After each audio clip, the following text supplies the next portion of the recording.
asteeroo jechuun maal jechuudha? Akkasumas immoo maaliif asteeroo jedhama? Ajaa'iba haadha keenya dubaroo Maariyaamiitiin illee taambira Maariyaamii yookaan ajaa'iba dhaqee dubaroo Maariyaamii harki namicha sanaa illee itti deebi'ee jira. Ajaa'iba dhugaadha. Wangeelaraan wanta argine maalidha? Kunoo mirga ilma ishee jirti. Mirga ilma ishee dhaabbataa jirti. Kana mannee fudhachuun irra jira. Yohaannis immoo lafa taa'ee samii irratti arge mul'ata Yohaannis 12 irra. Mirga ilma ishee akka isheen jirtu. Warqeedhaan kuulamte. Gonfootiin mataa ishee irra godhatte. Urjiidhaan marfamte mirga ilma ishee akka isheen jirtu. Amma isaanii numaan nu jabeessuuf ta'a malee ragaa hin qaban. Maariyaamiin gama addunyaatiinis barsiisaa kan ta'an akkasumas immoo gama afurawaatiinis barsiisaa kan ta'an barsaa sanyii waldaa duuka bu'ootaatti koree keessa jira.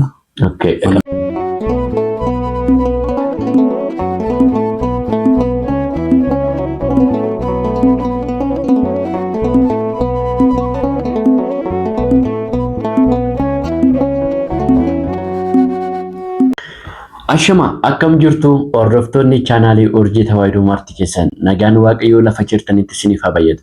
Kun torbeen kan isiniif dhiyaatu YouTube Urjii Tawaahidoo Miidiyaadha. Kanaaf hundumti keessaniyyuu viidiyoo keenya kana aga xumuraatti akka nu hordoftan maqaa waaqayyoo gooftaa keenya fayyisaa keenya Yesuus Kiristoos isin gaafanna.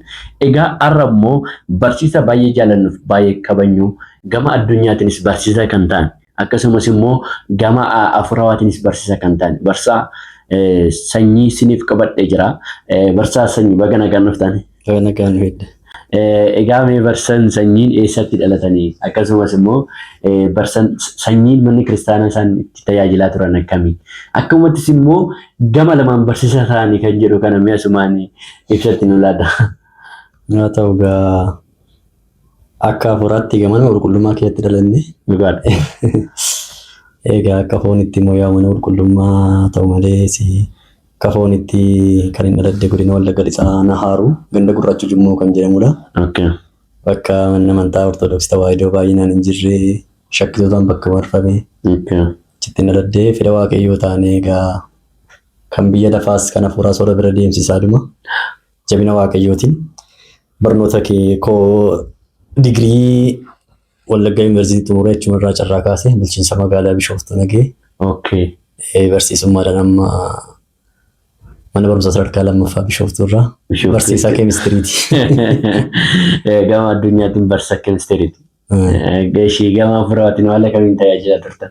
Fedha waaqayyoo taanaan asittis immoo dhufnee mana qulqullummaattis dabalamne. Miseensaas taanee ijoolleen sababa afaan Oromoo kana barachuu faarfachuu fedhii qaban waan heddummataniif akka isaan hin banneef jecha waldaa duuka bu'ootaa asitti hundeessine akka waldaa duuka bu'ootaatti koree keessa jira. Kan Bishooftuu jechuudha. Kan Bishooftuu waldaa duuka bu'ootaa Bishooftuu mana amantaa Aabbootti. Abboo Gabra Manfas Qidduus. Achirraa tajaajilaa jirra. Dhugaa baay'ee tokko das nama jedha baay'ee namatti tola. Keessattuu immoo gama lamaanii barsiisaa ta'uun kun akkamiin dhiibbaa qabu moo faayidaa qaba? Dhiibbaan qabu. Baay'ee namatti toludha. Namatti tolame. Ishii dhugumatti eebbifama. Waaqayyoon sin eebbisu. Egaa manni kiristaanaa keenya amma waqtiin amma irra jirru guyyaan boruu ayyaana Astariyooti. Miti Astariyoo Maariyaam. Mee asumarraan barumsa Astariyoo tokko waliin yaa ilaalluti. Astariyoo jechuun maal jechuudha? Akkasumas immoo maaliif Astariyoo jedhama? Baay'ee gaarii. Astariyoo jechuun yaa mul'achuu ka'umsi isaa boqonnaa haadha keenya dubaroo Maariyaam wajjin wal qabata. Haati keenya qulqullittii dubaroo Maariyaam guyyaatti boqotte jechuudha. Maariyaamiin Astariyoo Maariyaamiin kan kabajamu irra caala. Haati keenya qulqullittii dubaroo Maariyaam haala kamiin boqotte? Kuni wangeela irratti barreeffamee jira. Namni foon irraa uumame hundumtuu dhufee bakka biyyoo irraa uumame kun hundumti isaanii gara biyyootti deebi'u. Waddaan Maariyaam ta'e gabbuusta maritedha. Uddaasee Maariyaamii kan yookaan galataa Maariyaamii kan guyyaa wiixataa irratti. Afaan Efreemii dubbatee jira waan ta'eef eenyuyyuu boqochuunsaa nafu jechuudha. Kanaaf haati keenya dubaroo Maariyaamiinis gaaffiin kun iyyuu isheen dhiyeessitetti akkamittanii ilma kee ta'e garaatti si baaddee si wajjin bu'aa bahii baay'ee dabarsee kabaja guddaa argattee akkamittanii boqoddaa jettee dubbattee turte seenaa haadha keenya dubaroo Maariyaamii irraa yeroo dubbisnu jechuudha. Yookaan immoo raayii Maariyaam kan mul'ata Maariyaam irraa akka dubbisnu haati keenya dubaroo Maariyaam gaddatti dhagaamee ture akkamittan boqoddaa jettee. Gooftaan keenya Yesuus Kiristoosis jannataa fi si'oolii ergamoota isaa ergee daawwachiisee isaatis ana booda warroota abidda keessatti gubatan warroota dhiphatan gaafa argitu warra kana naa maartaa naa fayyistaa warra amma si'oolii keessatti gubachaa turan sana lubbuu sana naa maari jedhanii naa fayyisatteeti. Yooti naa fayyistate inkwaan si'a tokko miti si'a 10,000 iyyuu nan du'a. Ajaa'iba! Eeyyama ishee jechuudha iyyuu fedhii ishee gaafateeti malee tasa balaatti buusee haadha isaa waan taate hin jaallata waan taate waan ajjeese miti. Jaalaluma waliif qabanidha. Akkuma duutes immoo du'aa kaatee jirti. Mul'ata Yohaannis boqonnaa 12:1. Kun amma warri shakkitoota baay'ee. Asirratti amma gaaffii baay'eetu baay'ee. Ati keenya qulqulleetti dubaruu Maariyaamii guyyaa boqonnaa ishee jennee amma astarii kan qabanii mire garuu guyyaa du'aa ka'umsa isheetis ni jira. Kanaaf manni kiristaana keenya du'aa ka'umsa haadha keenya qulqulleetti dubaruu Maariyaam sirriitti inni hundi. Akkamittiin barsiistame? Seenaan kun Eraftoota baxirri qabraa banaasee faarfattoonni illee gaafa isheen guyyaa borii kana boqottu yookaan amajjii tokko gaafa isheen boqottu Yihuudoonni marii tokko dubbatan hin mari'atan. Akkuma ilma isheenis kaatee ol baatee jirti du'aa kaatee jirti jedhanii nurratti ka'anii akkuma bakka awwaalcha ilma ishee dhukkufata fayyisaa ture. Du'aa fayyisaa ture, gooboon qajeelaa ture, bakka awwaala ilma ishee deemanii ajaa'iba hedduutu hojjetamaa ture. Akkuma kan ilma ishees kan ishees immoo gaafa ishee awwaalanii dinqii garaagaraa yookaan ajaa'iba garaagaraatu raawwata. Dhukkufataa fayyisuu danda'a. Akkasitti immoo nurkaa ba'a uummanni jedhanii reeffa ishee gubuu barbaadan. Reeffa ishee kana utuu isheen hin awwaalamin annee gubne gaafa jedhan namicha Taawufiiniyaa kan jedhamu nama baay'ee guddaa akka biyya lafaatti humna cimaa qaba kan jedhamu akka biyya lafaatti nama hojjaa qabu nama dheeraa. Namni akka biyya lafaatti humna cimaa qabu waaqayyo biratti salpha. Yohaannis hirka reeffa ishee maal godhan dhaqee hirkaa fuudha. Yeroo inni fuudhuuf jedhu harki isaa kun irraa citeedha. Ajaa'iba haadha keenya dubaroo Maariyaamiitiin illee taambira Maariyaamii yookaan ajaa'iba haadha keenya dubaroo Maariyaamii harki namicha sanaa illee itti deebi'ee jira. Ajaa'iba dhugaadha. Achumarraa ka'ee reeffi haadha keenya dubaroo Maariyaam muka jennaatti dhaqanii kaan guyyaa gaafa sanaan awwaalamne. Bartoonni hin tamsa'an. Reeffa haadha keenya dubaroo Maariyaamii arguu barbaadan. Awwaallachuu barbaadan. Kana booda subaayee hagayya tokko hanga 16 gaafa sooman gaafa 16 sana gooftaan keenya Yesuus Kiristoos ofiisaatis argamee Phexroosiin luba tokkoffaa godhe Isxifaanoosiin daaboo tokkoffaa godhe ofiisaatii immoo abbaa ilma horoo qulqulluu isa deemsa tokkummaaniin isaa akkasitti sirna qulqulleessaa gaafa raawwatanii guyyaa gaafa sana reeffa ishee ho'aa ta'e jechuudha. Owwaallatanii achumaan illee ol bahuu ishee illee arganii jiru jechuudha. Kun egaa wangeelarraa hojii immoo walitti finnu seera uumamaa seera mul'ata Yohaannis boqonnaa 12:1 maal jedha wanti dinqisiisan tokko samii irratti ni ta'e. Wanti dinqisiisan dubartiin urjii uffattee gonfoo uffattee urjiidhaan marfamtee mirga samii keessatti ni mul'atte jedha. Ni mul'atte. Isheenis immoo jedha 12:5 irraa mul'ata Yohaannis 12:5 gidduu dubbistan. Isheenis immoo ilma addunyaa kana siiqqee sibiilaatiin tiksu ni deesse jedha. Isheen eenyu jechuudha? Dubaroo Maariyaam jechuudha. Kun shakkii. Gabaabumatti jechuudha. Duutettis du'aa gootee samii irrattis mul'attee jirti. Daawitis maal jedhe faarsaa 45 irratti dubartittiin warqeedhaan guulamtee mirga ilma ishee maal? Ilma ishee ni teessi. Ni teessi. Ni dhaabbatti. Ni dhaabbattiidha dhugaa. Ni dhaabbattiin kun immoo callumatti miti. Dhaabbachuun ni araarsa. Dhaabbachuun koo araarsuun. Akka ta'in sodaanneef. Inni dhaabbate jechuun kan araaraaf dhaabbate jechuudha. Malee calluutti dhaabbate nama Gabreelii illee maal jedha? Ani fuula waaqee dura kan hin dhaabbadhu ergamaa guddicha Gabreelii. Gabreelii. Kana jechuun amma nan dhaabbadha jechuun isaa araarsummaa isaa agarsiisa. Maariyaamis hin dhaabbatte jechuun amma dhaabbata oolta jechuudha. Akkasitti waaqayyoon araarsitii jechuudha. Hubannaaf ogummaa isaa nuuf haalaatu. Waaqayyoon nuuf haalaatu. Namoonni baay'een garuu shakkitoonni akka jiru gaaffii kana irratti dubaroo Maariyaamii du'aan kaanii jedhu.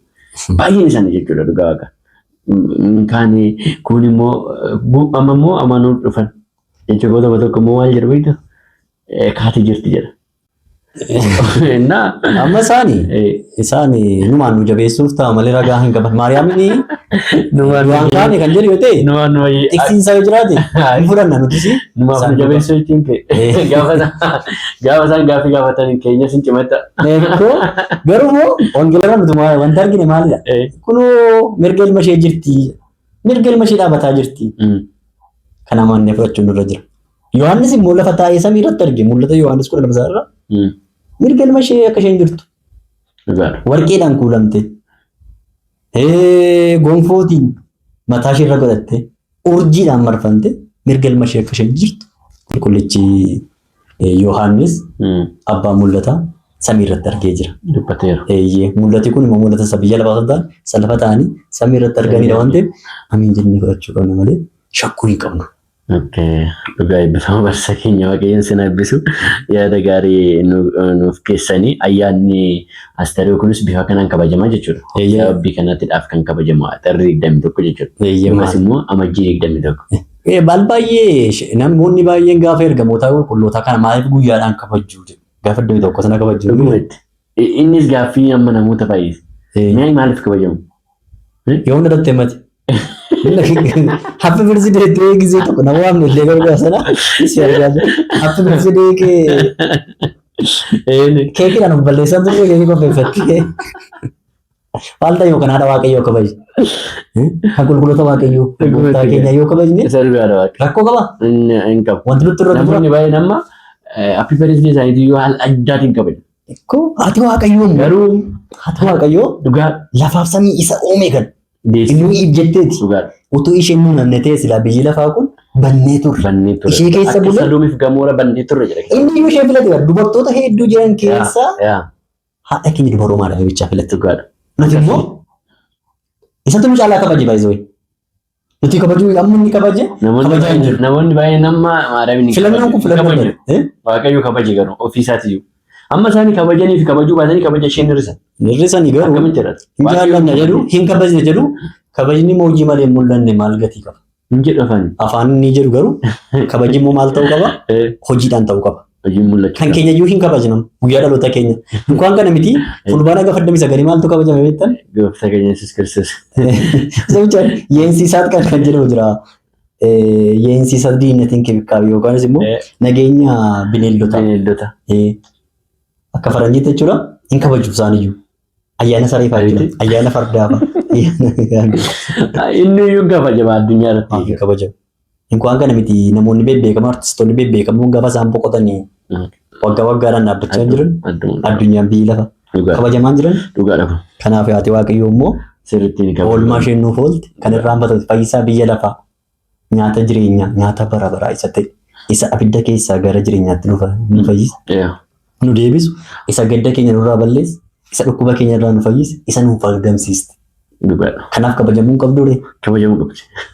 Dhuguma eebbifama barsa keenya waaqayyoon sana eebbisu waaqayyoon sana kabaju yaada keenya akkasumas immoo barumsa ayyaana Asteeroo kana sirriitti nu barsiistanii jirtu nu gorsitanii jirtu dhugaa. Waaqayyoon sana eebbisu waaqayyoon sana kabaju asitti istiidiyoo keenyatti waamicha keessanii kabajanii nu jidduutti argamuu keessaniif guddaa maqaa hordoftoota urjii tawaahidootiin isin galateeffannaa dhugaa eebbifamaa isin jenna barsa keenya. Ameen eebbifamaa ayyaana kana waaqni nu ga'illee kan bara garii nu haga'u dhugumatti ayyaanni kun ayyaana addaati. Duutillee ni jira kan Maariyaamii garuu addadha. Amajjii duutee adduma dhugaa waaqayyo. Namoota baay'eetu du'a garuu ishee addadha. Dhuguma addadha. Gatii kana maaliifi kan isheen duuteefis numaaf jettee akkuma ilma isheetti nu araarsuuf nuuf kadhachuuf. Kanaafuu baga geessan jenna hordoftoota keenyanii. Baga geessanii baraan nu ga'ee bara gariin nu haa ga'u. Ulfaadhaa ayyaana gaarii hunduma keenya fatu. Eeshi barsa keenya dhugaa eebbifamaa isinillee ni waaqayyoon sin eebbisu.